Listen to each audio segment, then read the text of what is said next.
এটা ইনস্টাগ্রাম তো ইনস্টাগ্রামে আমি এবং আমার ওয়াইফের ফেক পেজ দিয়ে কেউ একজন চালাচ্ছে, দীর্ঘদিন ধরে এই পেজটা চালাচ্ছে।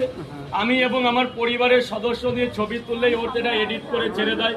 তো এইটাকে সবাই দেখে রাখো। 76কে আমি কিন্তু খুব তাড়াতাড়ি এটা নিয়ে প্রশাসনিক দ্বারস্থ প্রশাসনের কাছে যেতে বাধ্য হব।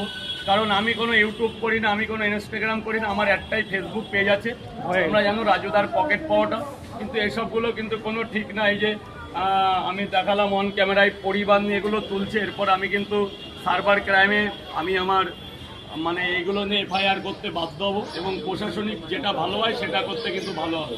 তো যেই হও না কেন এগুলো ডিলিট করো, বন্ধ করো, নাহলে কিন্তু আমি প্রশাসনে যেতে বাধ্য হব। কারণ কাউর বিনা অনুমতিতে কাউর সম্বন্ধে এবং কাউর ব্যক্তিগত ছবি ছাড়ার নিয়ম কোনো সোশ্যাল মিডিয়াতেই নেই। ও রীতিমতো আমার প্রত্যেক ছবি ছেড়ে যাচ্ছে। আমার ওয়াইফের যে ভিডিওগুলো আমরা করি এগুলো প্রত্যেক চুরি করে করছে, এগুলো প্রত্যেকটাই আমাদের পার্সোনাল কিছু আছে।